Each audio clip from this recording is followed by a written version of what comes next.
NLC நிலம் கையகப்படுத்தப்பட்டதில் வாக்குறுதிகள் நிறைவேற்றப்படாதது குறித்து சட்டப்பேரவையில் சிறப்பு கவன ஈர்ப்பு தீர்மானம் கொண்டுவரப்பட்ட நிலையில் தமிழ்நாட்டின் மின் தேவையை கருத்தில் கொள்ள வேண்டும் என்று அமைச்சர் தங்கம் தென்னரசு விளக்கமளித்திருக்கிறார்.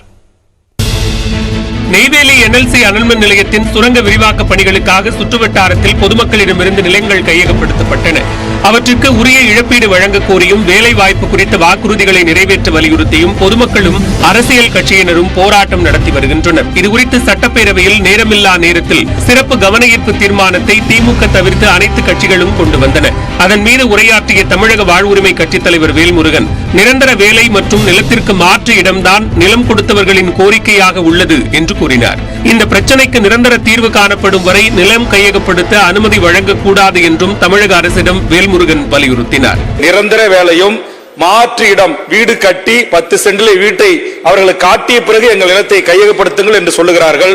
ஆனால் என்எல்சி நிர்வாகம் உள்ளூர் மாவட்டத்துடைய நிர்வாகத்தோடு மாவட்ட ஆட்சித்தலைவர் மாவட்ட வருவாய்த்துறை அதிகாரிகளுடைய அந்த அழுத்தத்திற்கு விவசாயிகள் ஆளாக்கப்படுகிறார்கள்.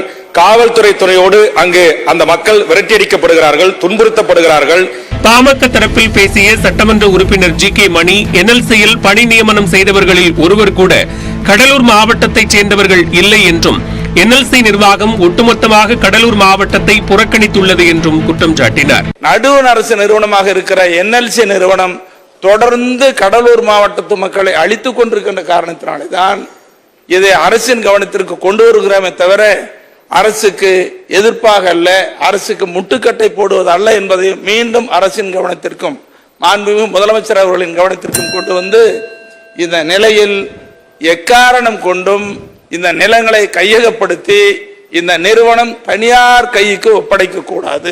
என்எல்சி நிறுவனத்தால் நெய்வேலி சுற்றுவட்டாரம் பாலைவனமாக வாய்ப்பிருப்பதாக ஆய்வறிக்கைகள் தெரிவிப்பதாக சட்டமன்ற காங்கிரஸ் குழு தலைவர் செல்வ பெருந்தகை கூறினார். அந்த பகுதியில நிலத்தடி நீர் மிகவும் பாதிக்கப்பட்டு இருக்கிறது.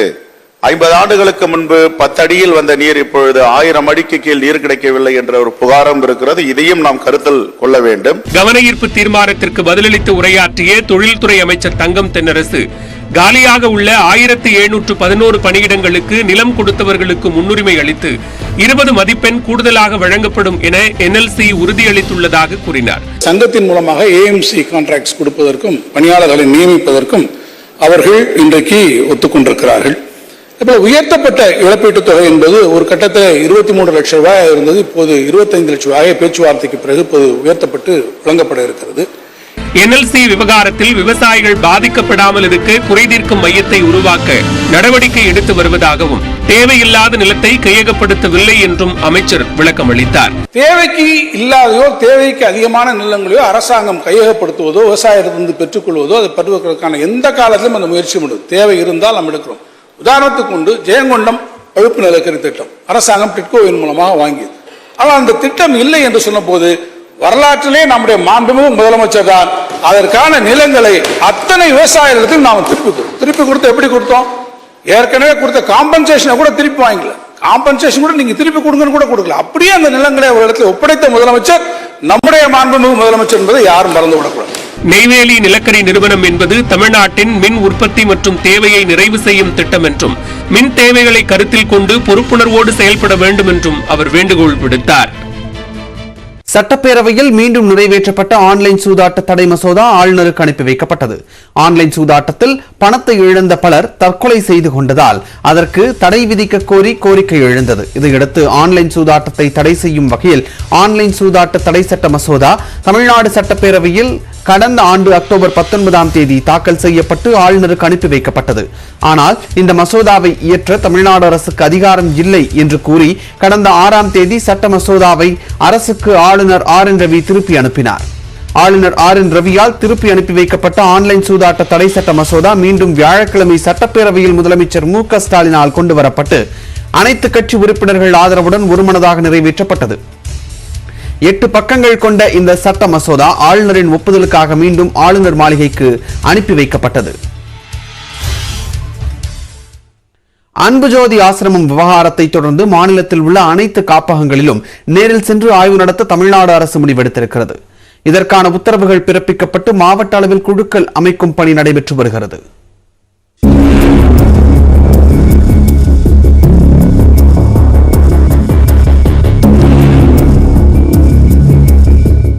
விழுப்புரம் அருகே குண்டலப்புலியூரில் கடந்த 15 ஆண்டுகளாக இயங்கி வந்த அன்புஜோதி ஆசிரமத்தில் தங்க வைக்கப்பட்டவர்களில் சிலர் காணாமல் போனதாக புகார் எழுந்தது. இதனையடுத்து கடந்த மாதம் 10ஆம் தேதி காவல்துறை மற்றும் வருவாய்த்துறையினர் நடத்திய விசாரணையில் அந்த ஆசிரமம் உரிய அனுமதியின்றி இயங்கியது தெரியவந்தது. மேலும் ஆசிரமத்தில் இருந்த மனநலம் குன்றியோர், ஆதரவற்றோர் மற்றும் மாற்றுத்திறனாளிகளை அடித்து துன்புறுத்தியது, பெண்களை பாலியல் வன்கொடுமை செய்தது, 16 பேர் வரை காணாமல் போனது என அடுக்கடுக்கான பல்வேறு திடுக்கிடும் தகவல்கள் அம்பலமானது. இதனையடுத்து ஆசிரம நிர்வாகி அன்பு ஜுபின் பேபி, அவரது மனைவி மரியா ஜுபின், ஆசிரம பணியாளர்கள் உள்ளிட்ட 8 பேர் கைது செய்யப்பட்டனர். மேலும் இந்த வழக்கு சிபிசிஐடிக்கு மாற்றப்பட்டு விசாரணை நடைபெற்று வருகிறது. இதனிடையே பதிவு செய்யாமல் இயங்கி வந்த 6 புனர்வாழ்வு இல்லங்களுக்கு மாநில மனநல அமைப்பு நோட்டீஸ் அனுப்பியது. இந்த விவகாரங்கள் அதிர்வலையை ஏற்படுத்திய நிலையில் தமிழ்நாட்டில் உள்ள அனைத்து இல்லங்களையும் நேரில் சென்று ஆய்வு நடத்த மாவட்ட அளவில் குழுக்கள் அமைக்கும் பணியில் தமிழ்நாடு அரசு ஈடுபட்டுள்ளது. சமூக நலத்துறை அதிகாரி, மனநல ஆலோசகர், காவல்துறையினர், மாற்றுத்திறனாளிகள் நல அலுவலர் உட்பட மாவட்ட ஆட்சியர் தலைமையில் இந்த குழுக்கள் உருவாக்கப்பட உள்ளன. பதிவு செய்த, பதிவு செய்யப்படாத என அனைத்து இல்லங்களுக்கும் நேரில் சென்று இந்த குழுக்கள் ஆய்வு செய்ய உள்ளன.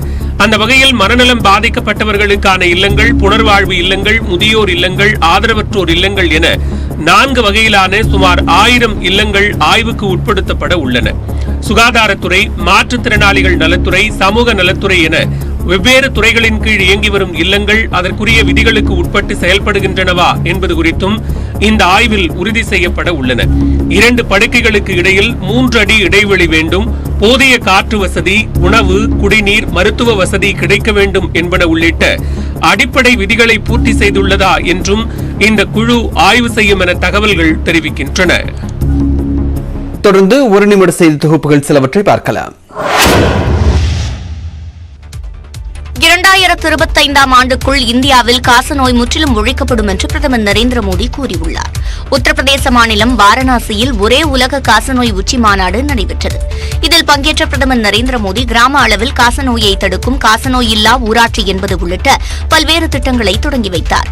நிகழ்ச்சியில் உரையாற்றிய பிரதமர் காசநோய்க்கு எதிரான இந்தியாவின் அணுகுமுறை உலகளாவிய திறனை கொண்டுள்ளது என்றும் உலக அளவில் 80% காசநோய் மருந்துகள் இந்தியாவில் தயாரிக்கப்படுவதாகவும் குறிப்பிட்டார்.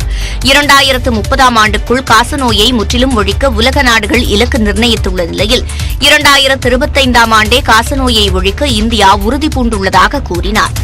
ஒரே பூமி, ஒரே ஆரோக்கியம் என்ற பார்வையை முன்னெடுத்த இந்தியா தற்போது ஒரே உலக காசநோய் உச்சி மாநாடு மூலம் உலகளாவிய நன்மைக்கான மற்றொரு தீர்மானத்தை முன்னெடுத்துள்ளதாக தெரிவித்தார்.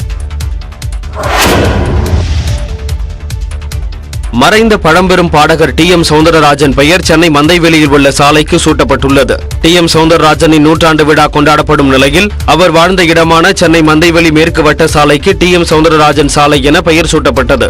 சென்னை தலைமைச் செயலகத்திலிருந்து காணொலி காட்சி மூலம் சாலையின் பெயர் பலகையை முதலமைச்சர் மு.க. ஸ்டாலின் திறந்து வைத்தார். 40 ஆண்டுகளாக திரைத்துறையில் கோலோச்சிய பாடகர் டி.எம். சௌந்தரராஜன் 800க்கும் மேற்பட்ட படங்களில் 2000த்திற்கும் மேற்பட்ட பாடல்களை பாடியுள்ளார். திரைப்பட பாடல்கள் மட்டுமின்றி பக்தி பாடல்களாலும் தனி முத்திரை பதித்த டி.எம். சௌந்தரராஜன் கடந்த 2015ஆம் ஆண்டு மறைந்தார். திமுகவும் அதிமுகவும் தான் அடித்துக் கொண்டிருக்க வேண்டும் என்று சட்டப்பேரவையில் அதிமுக உறுப்பினர் கே.பி. முனுசாமி பேசியுள்ளார். சட்டப்பேரவையில் நிதிநிலை அறிக்கை மீதான விவாதத்தில் நீண்ட நேரம் பேசிக் கொண்டிருந்த அதிமுக உறுப்பினர் கே.பி. முனுசாமியை விரைவாக பேச்சை முடிக்குமாறு சபாநாயகர் அப்பாவு அறிவுறுத்தினார். அப்போது உணர்வோடு பேசும்போது அதை தவிர்க்க வேண்டாம் என்று கேட்டுக்கொண்ட கே.பி. முனுசாமி ஒரு கட்டம் வரைதான் அமைதியாக இருக்க முடியும் என்றும் அதற்கு மேல் எதிர்த்துதான் ஆக வேண்டும் என்றும் கூறினார். எதிர்த்தால் தான் அதிமுக ஆளுங்கட்சியாக வர முடியும் என்றும் திமுக எதிர்க்கட்சியாக வர முடியும் என்றும் கே.பி. முனுசாமி குறிப்பிட்டார். மேலும் திமுகவும் அதிமுகவும் அடித்துக் கொண்டிருந்தால் தான் ஆளுங்கட்சியாகவும் எதிர்க்கட்சியாகவும் இருக்க முடியும் என்றும் கே.பி. முனுசாமி தெரிவித்தார். மத்திய அரசு புலனாய்வு அமைப்புகளை தவறாக பயன்படுத்துவதாக கூறி எதிர்க்கட்சிகள் சார்பில் உச்சநீதிமன்றத்தில் மனு தாக்கல் செய்யப்பட்டுள்ளது. காங்கிரஸ், திமுக, திரிணாமுல் காங்கிரஸ், ஆர்ஜேடி, ஆம் ஆத்மி உள்ளிட்ட 14 எதிர்க்கட்சிகள் சார்பில் உச்சநீதிமன்ற தலைமை நீதிபதி அமர்வில் மூத்த வழக்கறிஞர் அபிஷேக் சிங்வி முறையிட்டுள்ளார். அந்த மனுவில் மத்திய அரசு விசாரணை அமைப்புகளை தவறாக வழிநடத்துவதாகவும் சிபிஐ மற்றும் அமலாக்கத்துறையை பயன்படுத்தி எதிர்க்கட்சிகளை மிரட்டுவதாகவும் குற்றம் சாட்டப்பட்டுள்ளது. மிரட்டப்படும் தலைவர்கள் பாஜகவில் இணைந்தவுடன் அவர்கள் மீதான வழக்குகள் கைவிடப்படுவதாக மனுவில் கூறப்பட்டுள்ள நிலையில் சிபிஐ, அமலாக்கத்துறை உள்ளிட்ட விசாரணை அமைப்புகள் பின்பற்றப்பட வேண்டிய கைதுக்கு முன்பான நெறிமுறைகளை வரையறுக்க வேண்டும் என கோரப்பட்டுள்ளது. இந்த வழக்கு வரும் ஏப்ரல் 5ஆம் தேதி விசாரணைக்கு வரவுள்ளது. இதற்கிடையே எதிர்க்கட்சிகளின் குற்றச்சாட்டை மறுத்துள்ள பாஜக விசாரணை அமைப்புகள் சுதந்திரமாகவே செயல்படுகின்றன என்று கூறியுள்ளது. அதிமுக பொதுக்குழு தீர்மானம் மற்றும் பொதுச் செயலாளர் தேர்தலை எதிர்த்த வழக்கில் முன்னாள் முதலமைச்சர் ஓ பன்னீர்செல்வம் எழுத்துப்பூர்வ வாதங்களை தாக்கல் செய்திருக்கிறார். ஓ பன்னீர்செல்வம், மனோஜ் பாண்டியன், வைத்திலிங்கம் மற்றும் ஜேசிடி பிரபாகர் ஆகிய 4 பேர் சென்னை உயர்நீதிமன்றத்தில் தொடர்ந்த வழக்குகளில் கடந்த புதன்கிழமை விசாரணை நிறைவடைந்த நிலையில் எழுத்துப்பூர்வமான வாதங்களை தாக்கல் செய்ய அனுமதியளித்த நீதிபதி குமரேஷ் பாபு தீர்ப்பை ஒத்திவைத்தார். இந்நிலையில் உயர்நீதிமன்ற பதிவுத்துறையில் எழுத்துப்பூர்வ வாதங்களை தாக்கல் செய்த OPS அதில் ஒருங்கிணைப்பாளர்கள் பதவி பற்றி மூல வழக்கில்தான் முடிவு செய்ய முடியும் என தெரிவித்துள்ளார். உயர்நீதிமன்றத்தின் 2 நீதிபதிகள் அமர்வு மற்றும் உச்சநீதிமன்ற உத்தரவை சுட்டிக்காட்டியுள்ள ஓ பன்னீர்செல்வம் பொதுச் செயலாளர் தேர்தல் முடிவை அறிவிப்பது நீதிமன்ற தீர்ப்புகளுக்கு முரணானது என எழுத்துப்பூர்வ வாதத்தில் குறிப்பிட்டுள்ளார். EPS, OPS என இருதரப்பிலும் எழுத்துப்பூர்வ வாதங்கள் தாக்கல் செய்யப்பட்டு விட்டதால் எந்நேரத்திலும் தீர்ப்பு வெளியாகலாம் என எதிர்பார்க்கப்படுகிறது. அதிக வட்டி வழங்குவதாக கூறி கோடிக்கணக்கான ரூபாய் மோசடி செய்த வழக்கில் ஆருத்ரா நிதி நிறுவன இயக்குநர்களில் ஒருவரும் பாஜக நிர்வாகியுமான ஹரிஷ் உட்பட 2 பேரை பொருளாதார குற்றப்பிரிவு போலீசார் கைது செய்தனர். 30% வரை வட்டி தருவதாக கூறி தமிழ்நாடு முழுவதும் 1 லட்சம் பேரிடம் 2438 கோடி ரூபாயை பெற்று ஆருத்ரா நிதி நிறுவனம் மோசடி செய்தது. இது தொடர்பாக ஆருத்ரா நிதி நிறுவனத்தின் இயக்குநர்கள் உட்பட 21 பேர் மீது வழக்கு பதிவு செய்யப்பட்ட நிலையில் 8 பேர் கைது செய்யப்பட்டனர். இந்நிலையில் தலைமறைவாக இருந்த பாஜக விளையாட்டு பிரிவு மாநில செயலாளர் ஹரிஷ் என்பவரை பொருளாதார குற்றப்பிரிவு போலீசார் கைது செய்துள்ளனர். இதேபோன்று ஆருத்ரா நிறுவனத்தின் மற்றொரு இயக்குநரான நாராயணி என்பவரையும் கைது செய்துள்ளனர். எந்தவித வருமானமும் இல்லாமல் பல கோடி ரூபாய் மதிப்புள்ள சொத்துக்களை ஹரிஷ் சேர்த்திருப்பது விசாரணையில் கண்டுபிடிக்கப்பட்டதால் அவரது சொத்துகள் முடக்கப்பட்டுள்ளன. வெளிநாட்டில் தலைமறைவாக உள்ள ஆருத்ரா நிறுவன மேலாண் இயக்குநர்கள் ராஜசேகர், உஷா ராஜசேகர், மைக்கேல் ராஜ் ஆகியோரையும் கைது செய்ய நடவடிக்கை மேற்கொள்ளப்பட்டுள்ளது.